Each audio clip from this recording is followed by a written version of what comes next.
Well, greetings, friends, and welcome back to the Bradicombs one more time. I think this is going to be the second video this week. I guess I sort of do that from time to time. That's okay, though. This is just going to be well, hopefully quick update. Well, I don't even know if you can call it an update, to be perfectly honest. This is going to be the books that I got this last month. Even though this is going to post before the end of the month, it is the last day of the month. And I'm not like to get any more books. As a matter of fact, this is probably the shortest update as far as that is concerned. I had a good idea, at least what I figure myself is a good idea, to go ahead and do the July TBR, as I've got enough independent authors, booktubers as well, that I figured, what the heck, one full month of either catching up or reading the first time or you know, actually making it through a bunch of other books. Maybe making it through sounds terrible. I look forward to either getting into second or third books and discovering new authors, new booktubers. So, to begin with, let us go through what I have acquired bookwise this month. This is a history of Venice, which is a research book for me for my next book, which is a sequel to the book that I'm hoping to finish this weekend, or finish. By that I mean finish the I don't know how many times revised edition of it. So that's good. I hope it's gonna be. I've enjoyed what I'm writing so far. And finally, I picked up the next volume. I think that's 8 in the Dungeon Crawler Carl book. I also got it on audio because I think those are the funnest ways to experience it myself. So what I'm going to do now is my July TBR.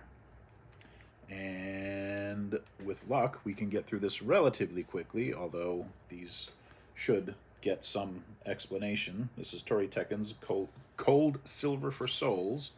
Basically, you've got a bounty hunter named Hunter and her undead companion, or animated corpse, for lack of a better term. She gets embroiled in a nasty fellow who frames her for a murder she didn't commit, so she's got to get herself out of it and hopefully get revenge on the bastard who, hope I can say bastard on YouTube, who got her in it. It's another one of those one last hurrah sort of things, as I understand. Next is Chance Dillon's Tears of the Fallen. This is book 1, and so many characters in here. I'm not even gonna read so much of what's behind it. Let's see here. Paragon Left for Dead, Alavis, Lightseeker, 34 Years in the Past, Erevan, Vyala, Solismere, Hade and Nira. And only so many pages in this one book. Well, I mean, over 500 pages in this one book, but I really look forward to reading this, and moving on to book 2 as well. Sorry I keep dipping off here, but I got to put the book somewhere. I don't have to apologize for that. If you're watching, you understand. Finally, oh, hey, my cat Cece. Cece, hi. There you go. Third book in the Adan trilogy. Day Raven and friends, after the War of the Ways, pick up all the pieces and move forward. Difficult to give a explanation when you're into the third book. You don't want to mess anything up for anybody, and maybe saying that they won the War of the Way is too much as it is. But Philip Chase, great book series. One more after this, an in-between sort of novel. Again, over 500 pages, and I'm looking forward to getting into that.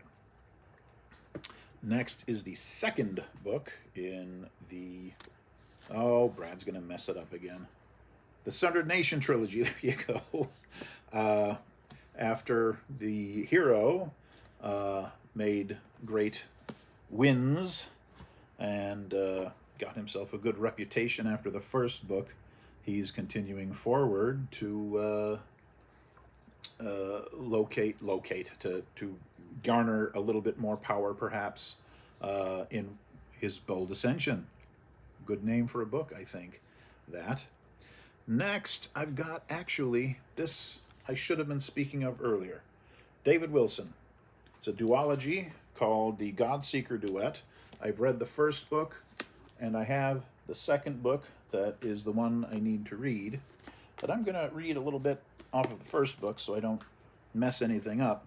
But Mr. Willson, I'll just call him Dave. He's a friend from way back. I would not embarrass him with the many years ago that it was that we first met.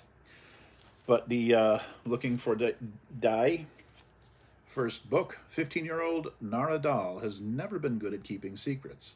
Yet it seems that her life has been filled with them, from the ugly scar on her back to the strange powers she possesses. Her mysterious adoptive father refuses to say anything about her origin, and soon she and her best friend must attend the announcement ceremony in which youths are tested for a magical gift. A gifted youth has not been announced in the poor village of Dimit for decades, when Nara uncovers the reason she uses her own powers to make things right. The decision sets her and her friend on a path of danger, discovery, and a search for the divine. In the process, she learns the truth about herself and uncovers the biggest secret of all: the power of broken people. And in the second book, well, that's enough. You know a little bit about the first book. And as I say, second book, Finding Kai, finishes the story, continues and finishes the story. Now, all of these authors I'm going to link in the description as well. And I've got but one more, and I don't mean to diminish anyone else on this list so far, but it's going to be Kai Ieso's Sajwik. I got it right, of Land. This is looking so good, and, well, I'll finish a little bit more after this. Born with coveted magic, Magnolia goes into hiding after her mother's violent abduction. Shazwick of Land promises to help find her. One with the land, Shaz is of a people so rare most believe they are but myth. He is unnamed, and for the first time, he has something to lose. War is spreading. Magnolia alone has the magic to defeat the sorceress warlord, the sorceress warlord who shattered her family and corrupted the power of Deus of Land. Now, this is very special in that last week she was very kind. I don't necessarily have to go through it, but she left a very nice note for me after one of my videos and very kindly sent me the immersion package just because. And when I read her note, she almost brought a tear to this guy's eye. This is going to be difficult to show, but if you've seen any of her videos, you know roughly the immersions are smells and tastes, as there are tea bags in here. And I am so grateful to her for sending this. She didn't have to do that. And I had hoped to actually get that at the time that the Kickstarter went off, but I could just afford the book. So that is incredible. For another reason, I hope to get to her book so I can immerse myself in it. So Kai, thank you very much. I'm very humbled and very much look forward to finally getting to these books, including yours, the month of July. So let's see if I can finish all of the books I posted for June. And that's it. That's short and sweet. So we'll talk to everybody later. Again, links to all these authors in the description. And like, subscribe, all that sort of stuff. Go ahead and leave a comment if you like too. That would be nice. See you guys next time.